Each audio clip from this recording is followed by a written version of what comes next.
probleminhas técnicos, então não conseguiu vir apresentar essa palestra para vocês. Sei que vocês ainda estão um pouco fervorosos da palestra anterior, mas agora a gente vai começar mais uma palestra que você com certeza vai ser tão boa quanto.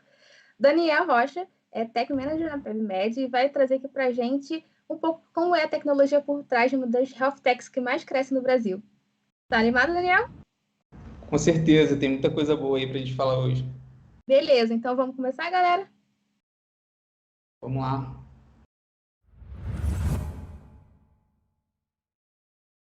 Então, pessoal, boa tarde. Então, como a mestra Ana falou, né, a gente hoje vai conversar um pouquinho sobre como funciona a PebMed, que é uma das health techs que mais crescem no Brasil. E fiquem super à vontade aí para estar interagindo, para estar trazendo dúvida, curiosidade. A ideia é que de fato, vocês conheçam um pouquinho mais e eu possa ajudar um pouquinho, principalmente na carreira de vocês, dando os próximos passos, beleza? Um pouquinho, né, antes de falar da PEB, eu vou me apresentar. Então, eu sou o Daniel, sou Tech Manager na PEB. Eu também me formei em Ciência da Computação pela Unicarioca, depois fiz meu mestrado em Sistemas de Computação no IME. Então, fiquem super confortáveis aí de estar lendo esse QR Code, de estar me adicionando lá no LinkedIn, super disponível para a gente trocar uma ideia, tá bom? E antes de falar da PebMed, eu vou falar um pouquinho da Afya também, que foi a empresa que adquiriu a PebMed em 2020. Então, a Afya, né, ela é o maior grupo de educação e serviços em saúde do Brasil. Em 2019, ela abriu capital na Nasdaq. Então, com isso, né, foi um super combustível para todos os objetivos que a empresa tinha. E em 2020, ela começou a fazer algumas aquisições de empresas de tecnologia, né, abrindo ali uma vertente que hoje a gente chama de Afya Digital. Então, uma dessas empresas que foi adquirida foi a PebMed. E aqui na tela, né, vocês estão vendo um pouco do que a gente chama de pilares dentro da Afya Digital. Então, a gente tem alguns pilares aqui do que a gente considera hoje muito importante para a carreira desse profissional da área de saúde. E hoje a gente vai falar um pouquinho mais desse pilar aqui, que é o nosso pilar aqui de suporte à decisão clínica, tá bom? Então, quem é a PebMed, né? A PebMed, ela está ali, é uma empresa focada, né, no suporte à decisão clínica para o médico. Ela tem como visão estar lado a lado com os médicos, os profissionais de saúde, no momento das decisões clínicas, então fornecendo conteúdo de confiança. E a gente tem como missão também ser a principal fonte de informações e atualizações de conteúdo profissionais para ajudar nessa tomada de decisão. Então, se vocês perceberem, né, o que está em negrito, a gente fala bastante de conteúdo, né? Então, hoje, a gente é uma empresa em que o nosso core é conteúdo. Então, hoje, os nossos usuários usam as nossas aplicações para estarem consumindo esse conteúdo. Então, é um ponto aqui bem importante para a gente na pele.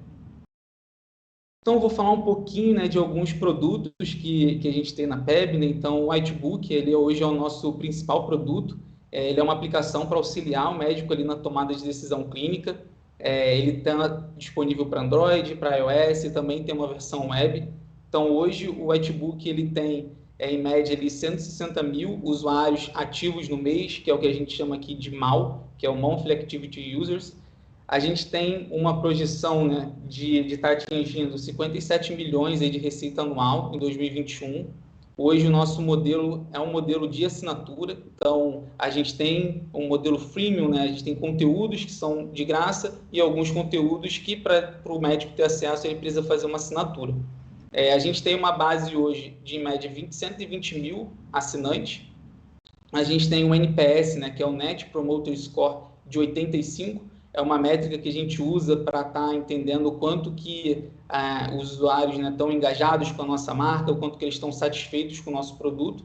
E a gente tem, em média, também 9 mil conteúdos disponíveis hoje dentro do Whitebook, lógico, conteúdos free e conteúdos premium.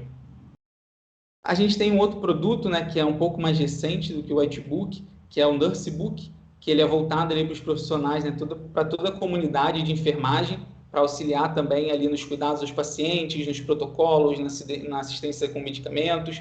Então, é um app bem completo para o público de enfermagem. E é um público que a gente tem, em média, 2,5 milhões de profissionais no Brasil. E hoje a gente já tem 150 mil cadastros, então a gente tem aí 6% desse market share, né? E a gente tem hoje, em média, 30 mil usuários ativos mensais utilizando o Nursebook, que ele era somente aplicativo e recentemente a gente também lançou a versão web aí desse app. O nosso outro produto, né, que é o portal PebMed, ele é o maior portal de saúde em português. Ele conta com uma equipe editorial própria, é um principal lugar onde as pessoas usam para se atualizar quando a gente fala de medicina, né? Então, a gente tem ali, em média, 3 milhões de usuários mensais no portal. A gente tem uma projeção aí de 47 milhões de page views. A gente tem, em média, 2 mil artigos novos por ano e uma projeção aí de receita de R$500 mil em 2021.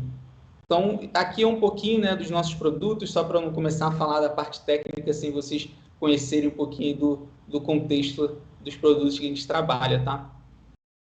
Agora eu vou falar um pouquinho de como que a gente se organiza aqui na PEB, como que funcionam os nossos times, né? Então, aqui é uma visão tanto dos times, que a gente chama aqui dos times de produto, e dos times de tecnologia. Então, a gente trabalha com um modelo um pouco parecido, que vocês devem conhecer, o modelo Spotify, né? Que é um modelo de tribos e squads. Então, aqui nós temos o que a gente chama de tribo, e aqui as nossas squads na horizontal.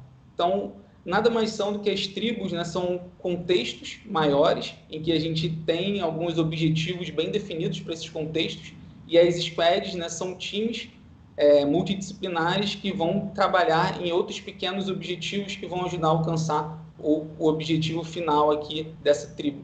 Então, a gente tem uma tribo de whitebook, onde a gente tem um time que é focado em aquisição e retenção, a gente tem um time que é focado em integrações, sejam essas integrações com outras empresas da AFIA ou com empresas parceiras. A gente tem um outro time aqui que é de busca e consumo de conteúdo. Como eu falei, né, recentemente, nosso core é conteúdo. Então, dentro desses times, né, é lógico que cada um deles tem a sua particularidade, mas normalmente ele é formado por uma pessoa aqui de produto, que a gente chama de Product Manager, por um Tech Lead, que é uma liderança técnica, e pelos desenvolvedores multidisciplinares. Então, aqui no caso do Whitebook, né, normalmente a gente tem 2 desenvolvedores de back-end, 2 desenvolvedores de front-end e os desenvolvedores mobile, tanto Android quanto iOS, que vocês vão ver aqui um pouquinho mais para frente, essas stacks que a gente utiliza.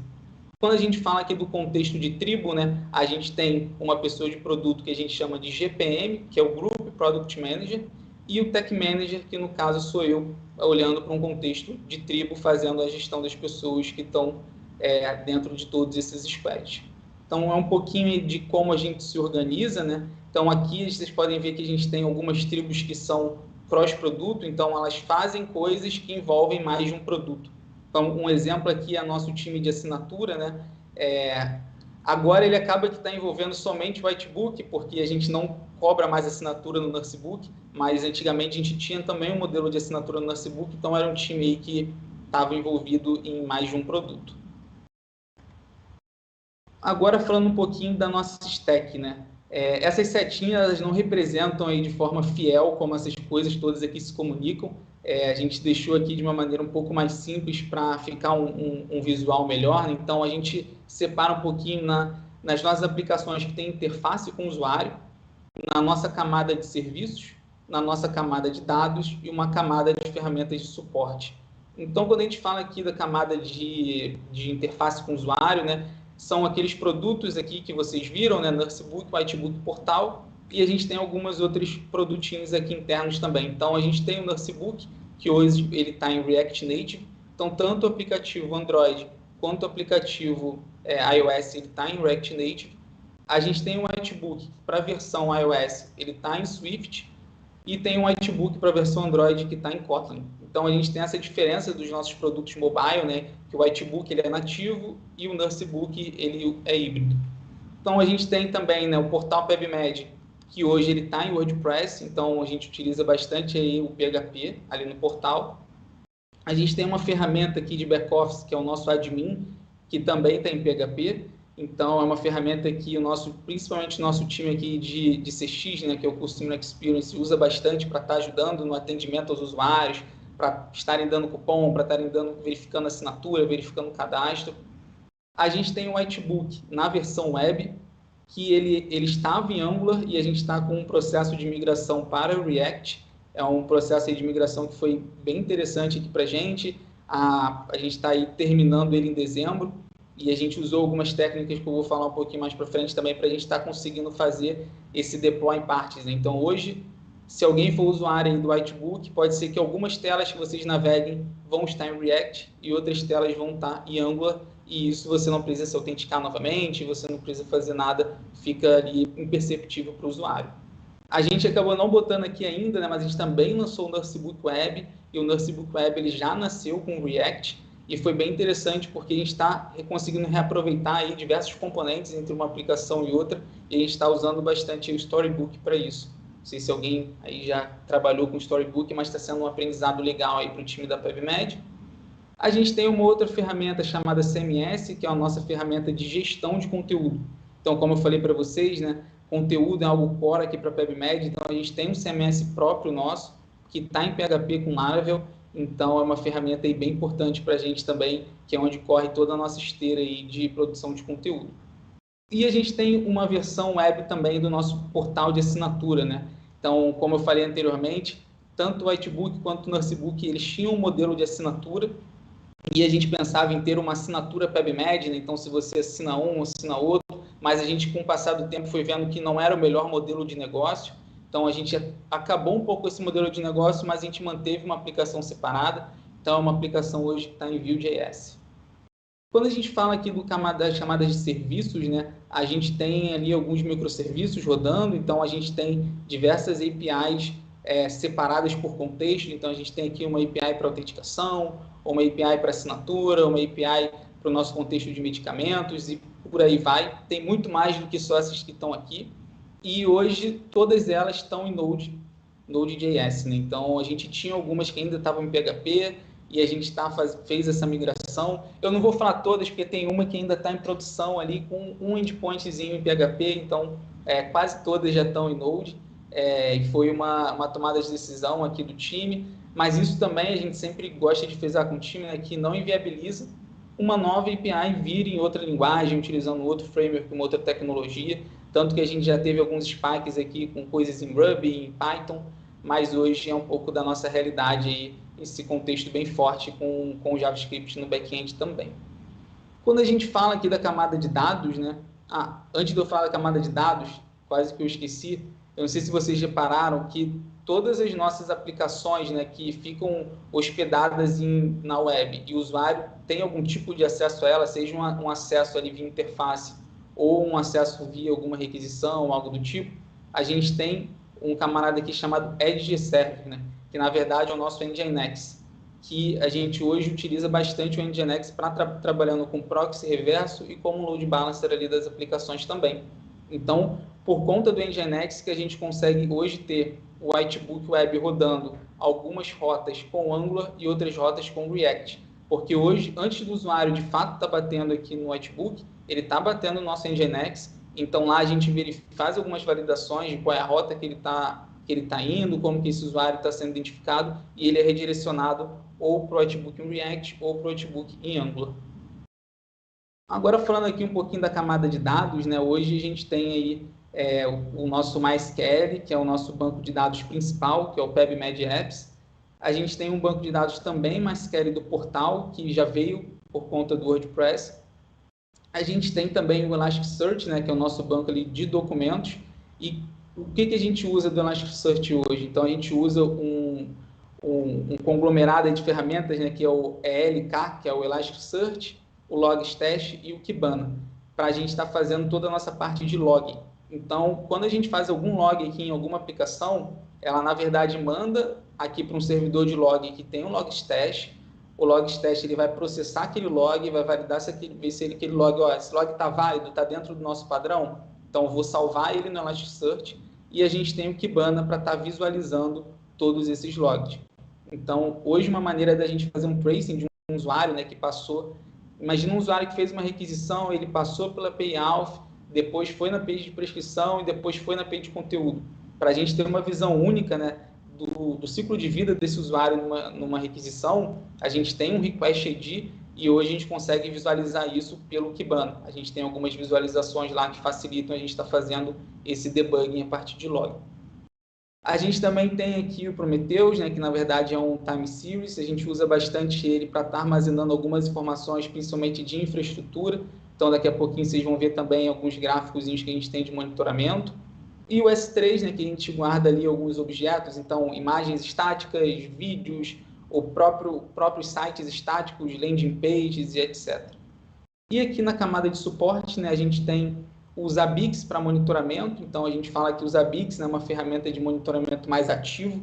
Então, o que a gente faz no Zabbix? Lá no Zabbix, a gente configura alguns steps. Então, a gente fala, ó, Zabbix, primeiro você vai chamar uma requisição, vai fazer uma requisição aqui na API Auth, passando esses parâmetros, e você vai esperar a resposta X.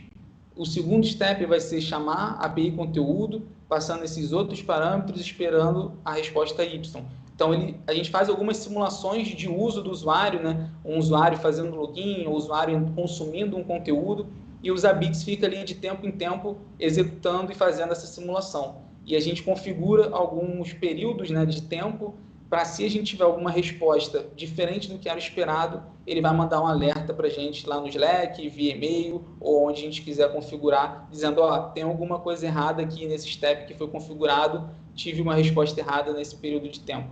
Então, é uma ferramenta que bem importante para a gente às vezes fica louco aí com alguns alertas que aparecem lá pelos Zabbix. O Grafana, né, que é uma ferramenta aí que a gente fala de observabilidade, né, então é uma ferramenta que é um pouco mais passiva, entre aspas, do que o Zabbix, né? Então a gente entra no Grafana para estar visualizando alguns dashboards que a gente tem montado, para a gente estar fazendo monitoramento de algumas coisas também. Eu vou dar um exemplo aqui nos próximos slides. E o Kibana e o Logstash, que a gente já falou um pouquinho sobre eles, né? Então, agora, né, falar um pouquinho da nossa cloud. Esse assunto aqui é um assunto que eu não sou especialista, na verdade, é um dos assuntos em que eu menos tenho conhecimento técnico e que eu uso bastante os mestres da PEB para eu estar aprendendo um pouco mais sobre, porque eu também já empreendi, então eu sei que essa parte de cloud, cara, é uma parte muito importante, principalmente quando a gente fala de segurança da informação, né? Então, eu vou tentar dar um super resumão aqui da arquitetura da nossa nuvem hoje. Então, o primeiro destaque, né, quando a gente olha essa imagem, que a gente pode perceber, é qual o cloud provider que a gente usa. Então, hoje a gente usa a AWS. Então, hoje toda nossa nuvem está na AWS. A gente poderia estar usando um Azure, poderia estar usando um Google Cloud, mas hoje a gente usa a AWS. Um segundo item de destaque, né, que a gente pode ter aqui é toda a parte de disponibilidade, de alta disponibilidade, de redundância do nosso ambiente, né? Então, aqui a gente vê que a gente tem 3 zonas na AWS. Então, o que isso quer dizer? Quer dizer que quando a gente tem um container, né, uma aplicação que ela tem no mínimo, uma aplicação que tem no mínimo 2 containers rodando, ela nunca vai estar na mesma zona. Então, se a AWS, por algum motivo, cara, naquela zona, daquele determinado lugar, teve algum problema, a gente, pelo menos, vai ter ali algum container ainda que vai estar rodando tranquilo, porque ele estava numa outra zona. Então, isso diminui bastante aí o risco da gente ficar totalmente fora do ar. O terceiro ponto de destaque aqui, né, é a VPC, né, que é a Virtual Private Cloud aí da AWS. Então, a gente tem aqui algumas subnets, né? Então, a gente tem a subnet pública e a privada. E o que isso significa, né? Isso significa que a gente só expõe para a internet um load balancer. Então, esse load balancer é o que a gente viu lá atrás do nosso Nginx. Então, todas essas aplicações, sejam os sites ou sejam as APIs, elas não estão expostas direto para um usuário. O que está exposto é o nosso Nginx, e esse Nginx, a partir do load balancer, ele vai redirecionar aí sim para um load balancer que está dentro da nossa rede privada. Então, isso é uma boa prática aí de segurança, né, para a gente tentar evitar a gente ter acessos diretos no nosse servidor que não estejam dentro da nossa rede privada. É lógico que se alguma aplicação tiver alguma brecha de segurança, a gente não consegue impedir, mas pelo menos a gente consegue aí dificultar esse tipo de coisa, né? E agora, entrando aqui, né, na parte dos nossos Kubernetes Workers, né, a gente, recentemente até, a gente tinha uma arquitetura que era toda Docker, EC2, etc., e a gente migrou para o Kubernetes, então está sendo um aprendizado muito interessante para o time também estar trabalhando com Kubernetes. Então, aqui a gente pode ver, né, que toda a nossa estrutura ela é elástica, então a gente tem aqui, né, o auto-scaling da Amazon, e é interessante porque a Amazon fala, né, que aqui ela pode escalar ao infinito.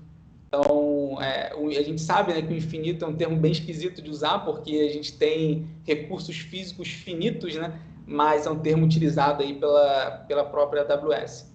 E aqui os nossos Kubernetes Workers, né, nada mais são do que máquinas EC2 que são gerenciadas lá pelo master, o Node Master lá da AWS, né? Então, aqui são onde, de fato, estão rodando ali as aplicações.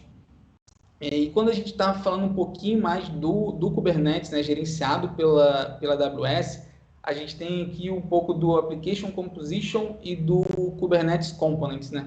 Esses camaradas aqui são assuntos que dava para ter, sei lá, uma palestra só para cada um deles. E como eu falei, né, eu não sou especialista nesse assunto, mas vou tentar dar um resumo do entendimento assim para vocês, né? Então, o que é esses componentes, né? Esses componentes, eles como se fossem a inteligência da aplicação. Então, é onde a gente vai compor cada aplicação. Então, pensa que a gente tem lá a nossa API Auth, a nossa API Usuário. Então, são esses componentes aí que vão compor essas aplicações e hoje a gente faz isso tudo via Terraform. Então, a gente usa aí o que o pessoal chama, né, de infraestrutura como código. Então, hoje a gente não precisa chegar lá e fazer nada pelo console da AWS. A gente tem o nosso código lá, o nosso Terraform, onde a gente monta todo o nosso ambiente pelo Terraform. A gente tem até um módulo open source para quem gostar do assunto ou qualquer outra coisa do tipo, pode procurar a PebMed no GitHub. A gente tem um módulo lá open source que a gente usa em produção.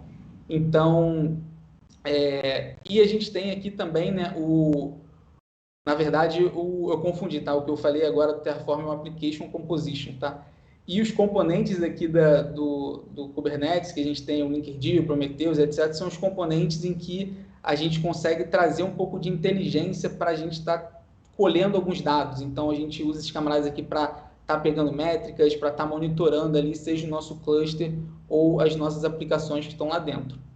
Então, aqui vocês podem dar uma olhada numa visualização que a gente tem. Então, aqui é um dashboard no Grafana, em que a gente faz um pouco do monitoramento das nossas aplicações que estão lá no Kubernetes. Então, esse dashboard, ele foi montado muito pensando em até um artigo bem famoso do Google, né, que é o Four Golden Signals, né, que são os 4 sinais de ouro. Eu posso também, qualquer coisa, passar esse link desse artigo para vocês. Então, ele basicamente divide ali, né, em 4 grandes tópicos, que é latência, tráfego, erro e saturação. Então, quando a gente fala de latência, né, a gente está falando um pouco aqui do nosso Web Transactions, né, que é onde a gente tem a média de tempo ali dos nossos requests, né? Quando a gente fala de tráfego, a gente está falando um pouco aqui do throughput, que é basicamente o RPM, que são requests por minuto, a quantidade de status code que a gente está tendo, né? Então, a gente tem aqui 200, 401, 404, e a gente tem o nosso success rate, né, que aí entra no tópico de erro, lá dos 4 sinais de ouro, né, que significa aqui que são todas as taxas, né, que a gente considera o da família 5x ou ausência de resposta. Então, é isso que a gente considera hoje como erro aqui para o nosso monitoramento.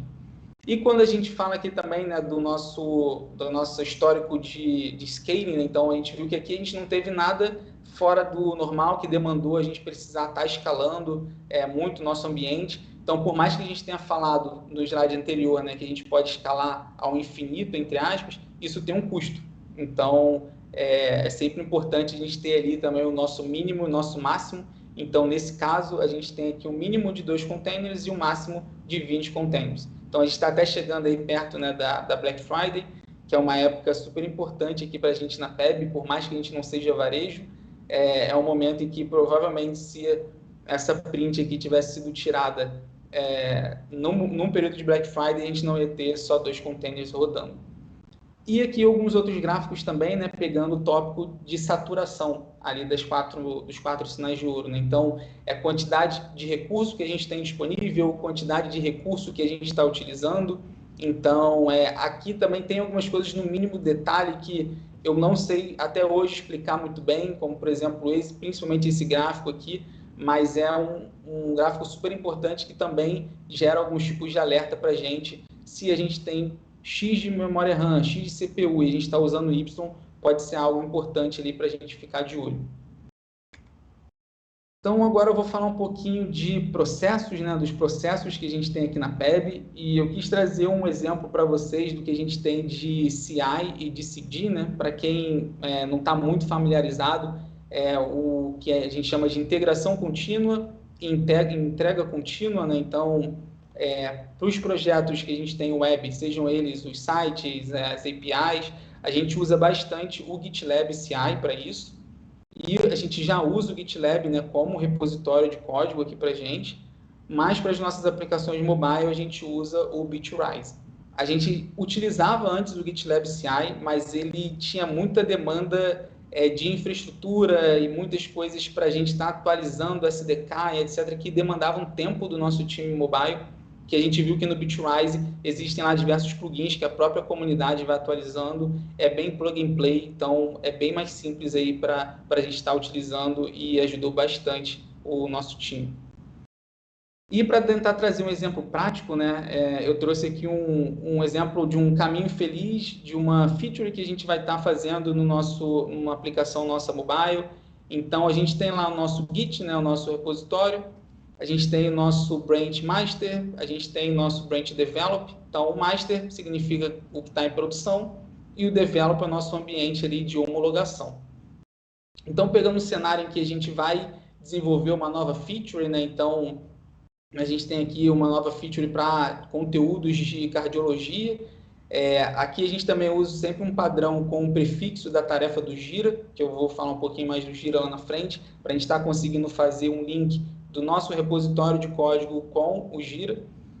E vamos supor que a gente teve essa feature, então o time pegou essa feature para fazer. Mas se vocês lembrarem, né, a gente tem mais de uma squad que mexe no Whitebook. Então vamos supor que a gente teve na outra squad, o outro time teve uma outra demanda e precisou abrir um outro branch para uma outra feature, para adicionar novas categorias. Então esses times, né, eles vão estar trabalhando ali, cada um no seu branch, fazendo seus commits. E aí vamos supor que o time aqui que abriu o branch de novos conteúdos de cardiologia, ele terminou e quer botar essa feature que eles desenvolveram para homologação. Então, o primeiro passo para isso é estar abrindo um merge request. Então, quando a gente abre um merge request lá no nosso GitLab, a gente tem um nosso processo automatizado que vai rodar lá no Bitrise um workflow chamado Quality Full Tests. Então, esse workflow ele vai executar todos os testes que aquele projeto tem. Então, hoje a gente tem lá testes unitários e testes de interface. E se os testes passarem, ele vai habilitar, beleza, esse merge request aqui, depois do code review, ele pode ser mergeado ali para homologação. Se os testes não passarem, ele vai bloquear e falar, tem problema aqui, a aplicação está quebrando, a gente não pode liberar essa funcionalidade nem para homologação. É um trabalho ali do time que está desenvolvendo essa feature, acertar e entender o que está acontecendo. Então, isso aqui ajuda a gente a estar garantindo mais qualidade do que está sendo feito.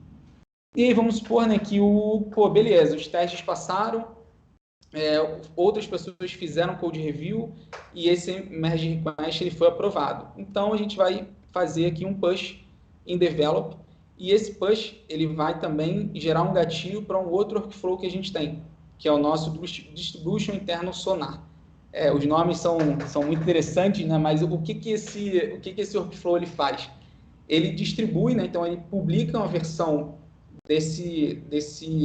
seja do Android ou do iOS, no Firebase App Distribution. Então, a gente usa essa ferramenta do Firebase para estar publicando as nossas versões mobile num ambiente de homologação. Então, quando ele publica essa versão lá, é lógico que vai vir com uma versão diferente e as pessoas que estão cadastradas lá no Firebase vão receber um e-mail falando, tem uma nova versão aqui com release note tal que está liberada para ser homologada. E a gente também gera um relatório para enviar para o nosso SonarQube, que eu vou falar um pouquinho dele lá na frente também. Aqui a gente já tem uma proposta de melhoria, né, que hoje a gente usa o SonarQube Community. Então a gente usa a versão free do Sonar e com essa versão free a gente não consegue trazer esse relatório já no nosso step aqui de merge request. Então é um próximo passo que a gente já tem mapeado aqui dentro do time, né, de estar fazendo essa melhoria, porque hoje se a gente pega aqui no Sonar que teve uma nova vulnerabilidade, ou um novo bug, ou muitos code smells novos, que não vai ser pego aqui nesse workflow, a gente também gostaria de estar travando esse merge request. Então, é um ponto aí de melhoria que o time está vislumbrando para o futuro próximo. Beleza, então a gente teve aqui, a gente fez o nosso push in develop e esse código ele foi para homologação e a gente está testando a homologação, né? Qual é o próximo passo? Aqui eu fiz um cenário feliz, né, só para ser mais simples, mas provavelmente iam ter várias outras features entrando aqui em homologação. E o próximo passo seria abrir uma branch de release. E a branch de release, na verdade, é um conjunto de features que foram fechadas e foram para homologação e que a gente quer preparar para jogar para produção.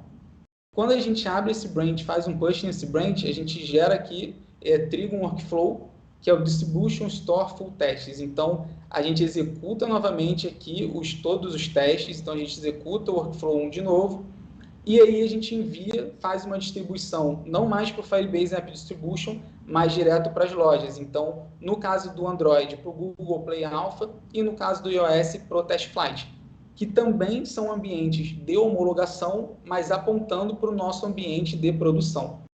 Então, quando a gente está aqui no Firebase App Distribution, é apontando para o nosso ambiente de homologação. Aqui é apontando para o nosso ambiente de produção. Mas aqui a gente ainda não tem a versão na mão do usuário. Por uma decisão de negócio aqui da PubMed, a gente decidiu fazer esse trigger, né, do Google Play Alpha ou do TestFlight para a produção, ele continuar sendo manual pelo time de produto por conta de algumas regras de negócio que a gente tem com times externos e etc. Mas essa publicação toda aqui já não é nada manual, em que o desenvolvedor precisa gerar um APK ou gerar um IPA ou pelo Xcode fazer o deploy lá. Então, é algo totalmente automático. Isso salva muito tempo do time, né? O tempo que está executando no workflow, a gente pode estar fazendo outra coisa. Então, vamos supor que a gente, beleza, abriu essa versão, ela foi validada. Qual o próximo passo, né? O próximo passo é a gente jogar para a produção. Então, aqui a gente tinha um processo em que a gente jogava para a produção de forma automática, mas como eu falei, né, a gente agora tem esse processo manual, mas a gente ainda tem algumas coisas automáticas para quando vai para a produção. Quando a gente joga para master e gera uma tag, a gente dispara aqui o nosso trigger de tag release notes. Que o que ele faz? Isso aqui é um script que também está em Node, mas ele roda lá no Bitrise, que ele busca no Git todos os conteúdos de todos os merge requests que foram mergeados em develop desde a última tag, gera um release notes baseado nesses conteúdos, ele salva no release notes da tag no GitLab e envia no Slack para um canal público da empresa, onde todo mundo tem acesso a todas as versões que estão indo para a produção. Então, é algo que ajuda bastante também a dar uma visibilidade para o time aí de tudo que está subindo e de tudo que está sendo feito. E para isso ser possível, né, a gente também precisa usar os templates aqui no merge request. Então, eu não posso chegar lá abrindo o merge request e escrever qualquer coisa na descrição. A gente tem um template lá para ser seguido, porque esse script aqui ele considera que os MRs estão seguindo esse template. E um outro cenário, né, que normalmente acontece bastante aí no dia a dia de um cenário real, né, são os hotfix. Então, como que funciona o hotfix para a gente? Se a gente encontrou um hotfix em produção, a gente vai puxar da master, vai abrir um branch de hotfix, vai consertar o que precisa ser consertado e depois a gente vai fazer um push desse hotfix tanto na master quanto em develop. E ele vai gerar de novo o step 4 aqui, gerando release notes e enviando para o Slack. E aí, se vocês perceberem, né, a gente também executa no hotfix o workflow 3, que é executar os testes. Não é porque está sendo um hotfix que a gente vai subir algo sem qualidade, então isso é muito importante. Apesar de a gente ter ali uma jogada de mestre, né, que se a gente escrever skip CI, ele não vai executar, mas são raríssimos os casos em que a gente pode executar isso, mas então, num cenário real, ele vai executar os testes, vai enviar de novo para a loja e vai avisar todo mundo que uma nova tag foi gerada. Então, esse aqui é um pouco de um processo normal para um time mobile aqui na PubMed. A gente valoriza bastante nessa cultura DevOps. Então, que cara, a gente brinca que é you build it, you run it. Então, você fez, cara, você vai rodar, você vai monitorar. Então, aquele time, ele tem que ter independência para estar pegando a aplicação de ponta a ponta, né? E também para as aplicações web, a gente não é tudo igual. Eu não trouxe aqui para não ficar não tomar muito tempo falando sobre isso, né? É um pouco parecido, mas tem as suas diferenças aí. Quem tiver curiosidade, a gente pode bater um papo depois também, tá? E agora falando um pouquinho, né, de qualidade, a gente tem algumas métricas para qualidade de código, né, e como eu falei anteriormente, a gente usa bastante o SonarQube para estar medindo isso. Então aqui é uma printzinha do nosso sonar, uma print real, vocês veem que não são tudo flores, né? A gente tem aqui aplicações que falharam. Então a gente leva muito a sério aqui o sonar, né, as métricas do sonar, porque é onde a gente consegue medir a qualidade do que a gente está fazendo. Então, é algo que a gente tá aí lutando para ele estar no nosso processo já de merge request, mas eu vou dar alguns exemplos aqui para vocês, né, do que fazer e do que não fazer no próximo slide. Mas antes disso, eu quero mostrar um gráficozinho aqui para vocês também, que é um pouco do quanto que a gente evoluiu em relação à cobertura de testes depois que a gente começou a botar o sonar. Então, esse gráfico aqui, ele corresponde a essa parte aqui de coverage do sonar, né, que é a cobertura de testes de cada linha de código que a gente tem ali na nossa aplicação.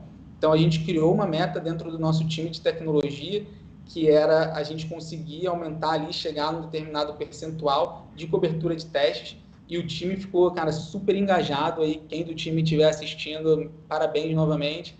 O time ficou super engajado com essa meta e a gente correu muito atrás. Aqui a gente vê, né, que entre o mês 7 e o mês 8 a gente deu uma caidinha aqui, mas logo a gente recuperou e estamos aí numa subida contínua, né? Eu não vou nem falar aqui para vocês o que a gente vai ter que fazer se a gente bater a meta de 115%, mas a galera abriu uma votação aí de pintar o cabelo, de fazer bronzeamento artificial. Eu e o Alex somos os tech managers, a gente sofre aí na mão do time, pessoal. Então, mas foi uma meta aí bem bacana e que o Sonar ajuda bastante a gente a estar fazendo essa cobertura. E aqui, né, um pouquinho do que fazer e do que não fazer, né? Então, a gente tem aqui um gráfico de abril até julho, nesse exemplo, né? Que se a gente olha nesse gráfico aqui e nesse outro gráfico aqui, né, a gente tem umas quedas e umas subidas bem abruptas, né? Não é algo que é constante. Então, aqui provavelmente aconteceu alguma coisa que a pessoa falou, pô, eu tenho 1081 cold smells, cara, vou passar a faca aqui e caiu para 451. É bom, é lógico que isso é bom, mas a gente sempre gosta de ter algo constante, né? Então, cara, no desenvolvimento das funcionalidades, no dia a dia, a gente vai fazendo uma melhoria contínua. Então, a gente sempre bate muito nessa tecla também de ter essa melhoria contínua e não ficar tendo diversas quedas ou subidas assim, em determinados períodos de tempo, né? Do tipo, precisamos bater a meta até semana que vem, vamos passar a faca. Não é isso que a gente quer. Então, a gente quer que isso esteja, de fato, na cultura ali do time e seja algo bem natural para todo mundo. E aí, falando um pouquinho de qualidade, né? Aqui a gente tem uma visualização do Kibana. Lá no slide anterior, vocês viram no Grafana um pouquinho de informações, né, dali das 4 sinais de ouro que a gente falou, e ali eram métricas que algumas delas são parecidas que aparecem aqui, mas qual é a diferença desses gráficos? Lá a gente utiliza muito para tomada de decisão. Aqui a gente usa muito, cara, para entendimento do que está acontecendo e, gerar algum gatilho, a gente fala, isso aqui está meio esquisito, vamos investigar mais a fundo. Então é um gráfico aqui muito interessante para a gente. Então a gente tem aqui um mapa de calor, a gente tem aqui todos os nossos APIs e os paths, né, que estão sendo mais utilizados. A gente tem aqui também os IPs, então quando a gente tem um IP único que está fazendo muita coisa, pode ser um crawler, então gera ali uma ação do time. A gente tem as regiões, a gente usa bastante cache também, então aqui a gente consegue entender o quanto de cache está sendo utilizado. Aqui, né, os response codes, então se o 200 não for tá aqui maiorzinho no gráfico, né, tem alguma coisa errada, mas aqui a gente pode ver que a gente também tem bastante 304, então é alguma coisa que a gente precisa analisar ou alguma coisa de acordo com a nossa regra de negócio, mas a gente precisa estar avaliando. Então é um gráficozinho aqui bem legal também, quando a gente deixava sempre na televisão do escritório passando e todo mundo da PEB tem acesso aqui a todos esses dashboards. E agora, né, um pouquinho continuando falando de qualidade também, mas falando um pouquinho mais granular das aplicações, a gente tem um outro dashboard no Grafana, né, que a gente consegue olhar ali o throughput de uma forma mais granular e também toda a parte de status code por endpoint. Então, eu vou tentar dar um exemplo aqui, né? A gente tem toda a nossa parte de assinatura, a gente usa 3 gateways, né? Então, a gente usa o Android, a gente usa a Apple e a gente usa o Yugu. Então, pô, se um endpoint do nosso parceiro, vamos supor, do Yugu, está demorando muito tempo para responder, dependendo do fluxo em que o usuário está ali dentro da nossa aplicação, ele vai ser impactado. Então, é muito importante a gente também ter esses dados aqui para a gente entender, cara, o que está lento, o que está rápido. Então, são coisas que geram bastante acionáveis aqui para o nosso time. E a gente também tem utilizado bastante o Sentry. A gente botou há pouco tempo, então a gente está testando aí a ferramenta. A gente não está usando a parte, né, ali de transactions deles, né, para estar gerando algumas métricas um pouco parecidas com essas. A gente está usando muito mais a parte de erro. Então, principalmente ali Crash Free Sessions, né? Então, é o que a gente mais tem utilizado do Sentry hoje e tem ajudado bastante a gente a encontrar alguns problemas ali, principalmente de JavaScript, que ficavam um pouco obscuros para a gente no passado. E aí, falando agora um pouquinho de qualidade dos apps, né? Então, fazer monitoramento de aplicativo, cara, é algo que evoluiu bastante. Assim, eu não sei se tem alguém aí que tem algum tipo de experiência com mobile, mas eu, particularmente, trabalho com mobile desde 2012 e sempre foi o meu forte como especialista, né? E hoje a gente usa bastante o Firebase para estar ajudando a gente nesse monitoramento. Então, a gente tem diversas métricas lá hoje com Firebase Performance, Firebase Crashlytics, e eu trouxe algumas aqui para vocês, né? E como tudo não são tudo flores, né? Trouxe uma métricazinha aqui também, que a gente vê que nosso último release, o nosso app ficou 1% mais devagar para estar inicializando ali numa comparação com 7 dias atrás. Então, pô, se a gente está botando uma versão nova em produção que está pior do que a antiga, gera um acionável para a gente entender, cara, por que ficou mais devagar. A gente olha também bastante aqui, né, parecido com o Crash Free Sessions lá do Sentry, aqui é o Crash Free Users, né, do mobile, então a gente quer sempre estar acima de 99. Normalmente no Android, né, a gente estava passando por uns probleminhas em produção que a gente estava um pouco abaixo de 99, mas a gente considera que estar saudável é estar acima de 99% aqui no Crash Free Users, e a gente vê aqui que o nosso iOS, por exemplo, desde o dia 29 até o dia 4, a gente está aqui de uma maneira bem saudável em relação a isso. E o mobile ele também consegue ajudar a gente a fazer alguns tipos de ter alguns insights e ter algum tipo de monitoramento nas nossas aplicações web também. Então aqui a gente pode ver que um endpoint que é chamado pelo mobile, né, que é a nossa API Auth, e a parte de login, ela tem ficado 16% acima de 2 segundos entre 6 de outubro e 2 de novembro. Então, isso aqui pode gerar um acionável para o time também para estar entendendo, cara, por quê? 2 segundos é muito tempo, o que está acontecendo? Então, são ferramentas aqui bem importantes para a gente no dia a dia e a gente brinca que, cara, acordou, fez o que tinha que fazer e começou a trabalhar, cara, vai olhar a saúde da tua aplicação, vamos ver como que as coisas estão. Então, é muito importante isso estar na veia aí de todo mundo do nosso time.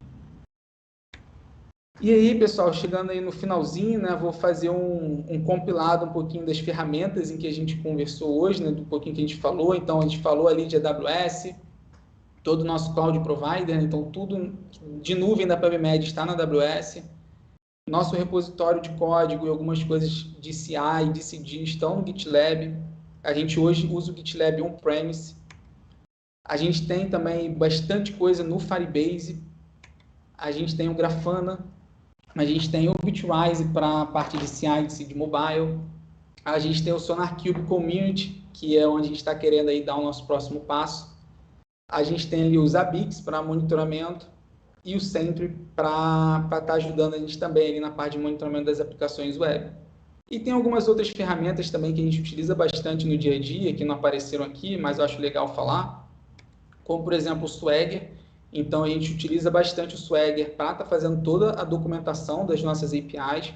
A gente antigamente utilizava o Postman, mas o Swagger está sendo bem mais prático, até porque ele já gera uma página web e a gente já consegue testar por ali também.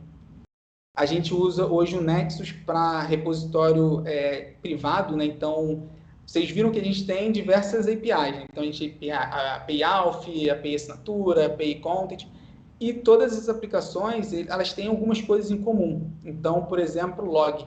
Fazer log é alguma coisa em comum. A gente não quer que cada uma faça de um jeito. Então, a gente tem uma biblioteca interna nossa de log que a gente bota no nosso Nexus e as aplicações consomem aí desse nosso repositório privado. A gente também tem o Snowplow.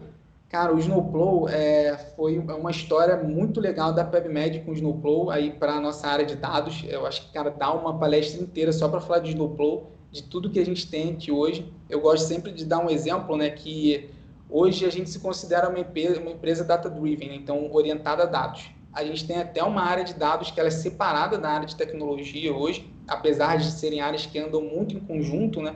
Então, a gente tem nossos cientistas, nossos analistas, nossos engenheiros de dados, e hoje o Snowplow é a principal ferramenta que a gente utiliza para toda essa parte de tracking, e a gente tem muita coisa bacana, como, por exemplo, a gente notou que um conteúdo em específico começou a ser consumido bastante lá no Amazonas, num determinado período de tempo, e uma semana depois a gente viu uma reportagem na televisão falando sobre um surto que teve no Amazonas de uma determinada doença. Então, a gente consegue fazer bastante coisa com os dados que a gente tem aqui hoje. São dados super bacanas e a gente tem diversas conversas aí bem legais. Eu vou depois também conversar com os mestres lá de dados para estar vendo o que a gente consegue fazer em conjunto aí com vocês, tá bom?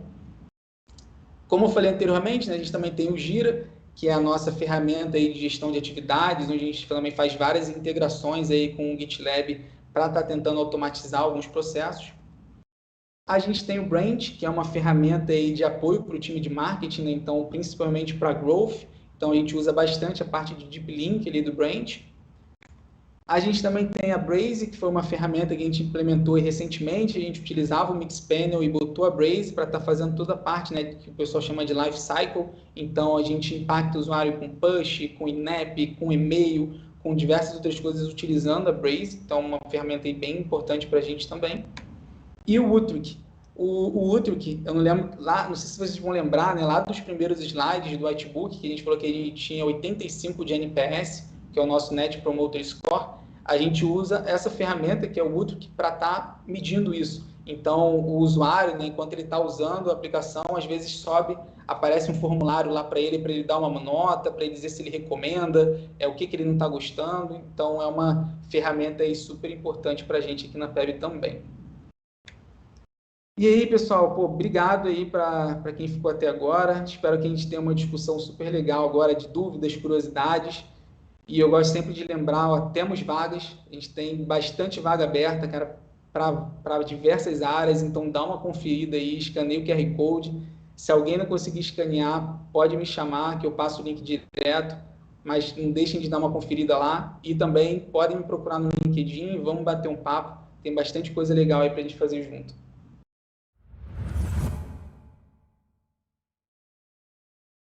Tá na tela, Leandro. E aí, Daniel, mestre, Fala, mestre, tudo bem? beleza? E aí, tudo certo com a internet agora? Agora sim, meu Deus do céu, a equipe lá ficou doida, bateu o coração mais rápido, eu até fui fazer um café para me acalmar, entendeu? Porque fazer o café me acalma, agora beber o café é que me deixa nervoso. Bom, não sei como rolou aí, mas obrigado, Ana, por ter segurado a live enquanto eu estava ausente. A apresentação pela metade, mas a parte o que eu presenciei, eu já me emocionei, porque toda vez que a gente vê um controle de qualidade tão organizado quanto o de vocês, a gente até chora. Bom, então, sem mais delongas, vamos começar com as perguntas. O NedPlay 1423 perguntou: qual o diferencial da AWS para as outras empresas? Para as outras, desculpe. Então, isso é muito relativo, né? Tem desde preço, dependendo do tamanho da sua empresa, né? Você consegue fazer parcerias, então, do tipo da sua empresa também. Então, no nosso caso, a gente é uma empresa de saúde e a gente agora também está dentro de uma empresa que é a AFA, que tem um contexto de educação muito grande. Então, a gente tem algumas parcerias em que o preço fica bem bacana. E antigamente, né, tinham diferenciais de serviços mesmo, né? Serviços que a AWS tinha, que o Google Cloud não tinha, que a Azure tinha e que o Google Cloud não tinha. Mas hoje em dia, cara, a minha opinião particular é que a grande maioria dos serviços, os principais serviços, né, todas elas já têm e são, cara, super concorrentes, assim, normalmente é muito questão de praticidade mesmo.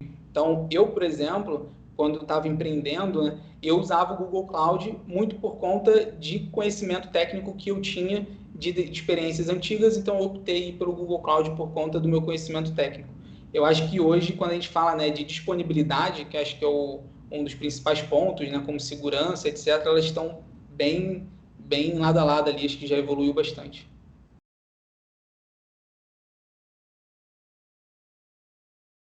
Acho que ficou no mudo aí, Leandro. Obrigado, obrigado.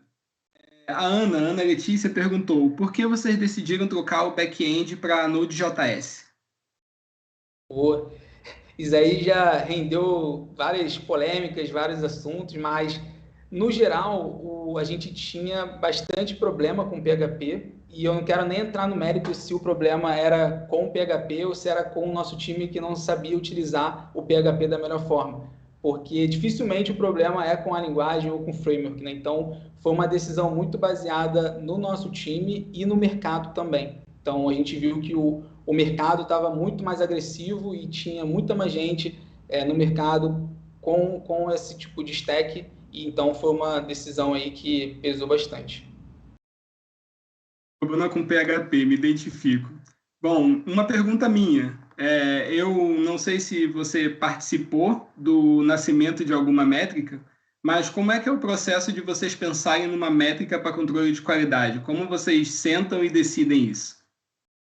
Boa, bacana. Cara, a gente até essa semana a gente estava conversando muito sobre métricas de times de engenharia de software, né? Então aqui a gente falou bastante de métricas de produto, né? Mas a gente não falou nada sobre métricas de time, então cycle time, lead time, etc.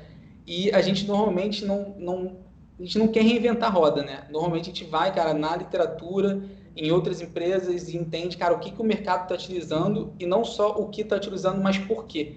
Então, tem várias métricas, né, que, cara, tem no mercado, mas que se não faz sentido, se não vai gerar um acionável para a gente não vai utilizar. Mas normalmente é uma discussão do o que e o como e o porquê.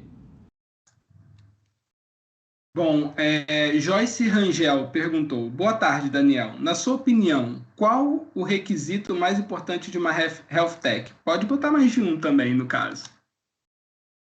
Pô, falar um só é difícil, né? Mas, cara, eu acho que não só de uma health tech, né? Mas de qualquer empresa que tem um produto, cara, é o olhar para o cliente, né? É você tá entendendo, cara, o que que o teu cliente está precisando. Porque não adianta nada a gente ter aqui, pô, legal, a gente trabalha com Kubernetes, usa AWS, tem CI/CD, mas se a gente não está fazendo o que o usuário está precisando, cara, vai chegar alguma outra empresa e vai fazer e aquilo ali que vai ter a fidelidade daquele usuário. Mas quando a gente fala ali de health tech, né, hoje a gente tem o nosso controle de qualidade também não é só porque a gente quer ter qualidade no nosso código, mas não, é porque também se a gente sobe hoje, por exemplo, um conteúdo que é uma calculadora fazendo uma conta errada, cara, ao invés de salvar uma vida, a gente pode estar dificultando o médico lá na ponta. Então, é um ponto aí bem importante que eu acho que numa health tech tem um peso bem significativo. De fato. Lucas Ramos perguntou: quem faz a análise desses gráficos e define as soluções? É o DevOps? Boa. Hoje a gente aqui gosta de trabalhar muito com a cultura DevOps, né? A gente até tem um time hoje que está mais nessa parte de infraestrutura, de cloud, mas a gente dá autonomia e responsabilidade para o time. Então, se eu estou fazendo uma nova funcionalidade e essa funcionalidade ela não tem um monitoramento hoje, a responsabilidade de estar criando um monitoramento para essa funcionalidade é do meu time que está desenvolvendo. Então, hoje isso a gente trabalha dessa forma e está funcionando bem, mas é lógico que tem também os pontos de dificuldade, né? Então, desde, cara, dificuldade de conhecimento técnico, então, pô, sei lá, eu sou um desenvolvedor que tenho minha experiência em Node, mas, pô, não conheço nada de Zabbix. Cara, então eu vou tentar procurar alguém aqui, cara, que tem experiência e vai me ajudar a montar o meu pipeline lá para estar me ajudando a criar o meu monitoramento. Então, é um pouco assim que a gente tenta incentivar os times a trabalharem aqui dentro. Bom, e finalmente o Marcos Vinícius Ternavisque de Lima perguntou: Daniel, você poderia dizer como vocês utilizam o Elasticsearch? Quais os tipos de dados que vocês armazenam e consultam e qual a linguagem de programação vocês acessam esses dados através do Elasticsearch? Pô, bacana. Então, hoje, o Elasticsearch a gente usa bastante para log, né? Então, a gente tem bastante dado lá e a gente tem que ter muito cuidado com os dados sensíveis que a gente passa, mas, por exemplo, a gente passa IP, a gente tem o path da requisição, a gente tem um request ID, como eu falei, né, que é um identificador único gerado para a gente estar identificando esses usuários. A gente também loga alguns parâmetros que são utilizados ali nessa requisição, mas aí a gente tem que ter cuidado, né, para, imagina, a gente está logando lá uma senha de um usuário. Então, cara, eu não consigo te dizer, tipo, exatamente todos os dados, porque para cada endpoint, normalmente a gente tem alguns dados diferentes do que a gente quer ter de login ali para ajudar a gente numa possível investigação no futuro. Então, dependendo da API, dependendo do endpoint, a gente loga coisas diferentes, mas por padrão são esses dados aí de identificação, entre aspas, né? E hoje, qual foi o outro questionamento que eu me esqueci? Foi a linguagem de programação que vocês acessam esses dados. Então, hoje a gente acessa só pelo Kibana. Então, o Kibana ele já é uma ferramenta visual. Então, ele tem uma linguagenzinha para fazer query, né? Mas, cara, é bem fácil de você estar aprendendo ali. Eu não lembro agora qual é o nome, mas ele já tem uns filtros, é bem visual mesmo, mas a gente pode fazer as queries lá. Mas se a gente quiser acessar o dado bruto, né?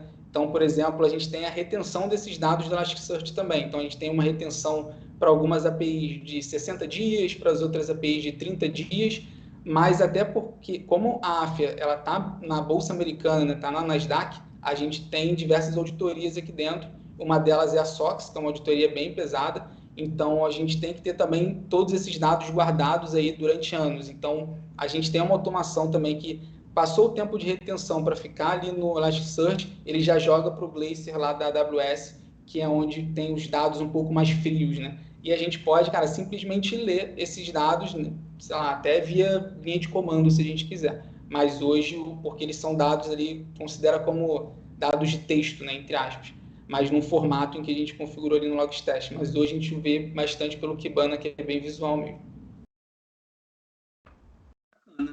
Bom, então chegamos à última pergunta, então nós encerramos a apresentação por aqui. Muito obrigado, Daniel. Como eu falei, eu não vi tudo, mas a gente da organização, que já tinha batido aquele papo, né, com relação ao que você iria trazer, a gente já tinha uma expectativa. Então, assim, eu nem vi tudo, mas já considero pacas. Não, que bom, Leandro. E, cara, reforçando aqui, podem ficar à vontade para me adicionar no LinkedIn, para me procurar, para a gente trocar ideia. Acho que o momento, né, principalmente, de que a grande maioria das pessoas que estão assistindo, né, que estão aí na graduação e etc., cara, é um momento super difícil, né, que a gente, cara, tem que fazer prova, tem que ir para aula e a gente também quer saber tudo que o mercado está fazendo, quer aprender tudo. Então, eu sei bem como é. Então, cara, fiquem à vontade aí para me adicionar e a gente trocar ideia. Maravilha, fica o convite e lembrando também, a gente vai passar o Discord da nossa semana para o Daniel, então o Daniel vai ter um canal lá só para ele e se vocês tiverem alguma dúvida ou alguma pergunta específica, vocês podem dar uma chegada lá e perguntarem para ele diretamente, beleza? Antes de a gente partir para o nosso intervalo, eu gostaria só de dar alguns lembretes. O primeiro deles é que a gente vai ter, depois de um leve intervalo, para o pessoal aqui da organização se organizar, principalmente depois que caiu a luz aqui, a gente teve que se virar nos 30 para segurar a transição, a gente vai ter o sorteio. Então, você já tem aí o código e o QR Code, então vocês façam a inscrição para vocês não perderem o time, e daqui a pouco a gente vai estar fazendo o sorteio das entregas dos prêmios que a gente tem aqui para a palestra de ontem, a última palestra de ontem, e para as apresentações de hoje até agora. O segundo é lembrar que amanhã a gente tem a nossa maratona. Então, a maratona ela é focada apenas nos calouros, galera de primeiro e terceiro período de ciência da computação da Rural, já que a gente quer uma cultura de programação competitiva, porque programação competitiva é bom para todo mundo e principalmente para a pessoa que participa dela. Então, agora que a gente colocou a nossa primeira equipe na final nacional, a gente tem que capitalizar em cima disso. Então, bora, esqueci o nome do time, quem vai dizer é o João quando ele voltar aí na live.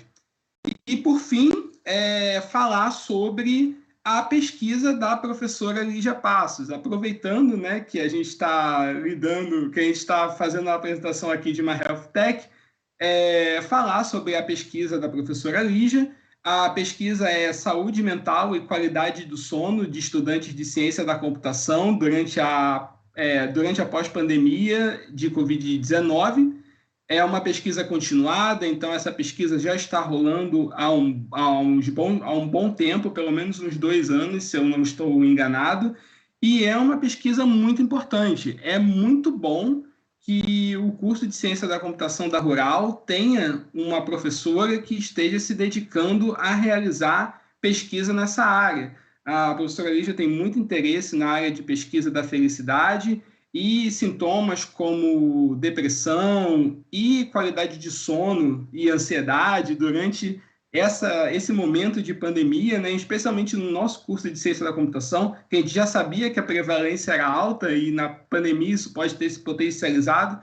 Então, fazer a coleta desses dados, né, para fins de pesquisa é muito importante. E por um outro motivo também, porque nós estamos falando de uma pesquisa que precisa ter relevância estatística. Então, relevância, até o Daniel pode falar um negócio com relação à relevância estatística. A relevância estatística é muito importante para qualquer pesquisa na área acadêmica, então é importante que todos os estudantes participem, beleza?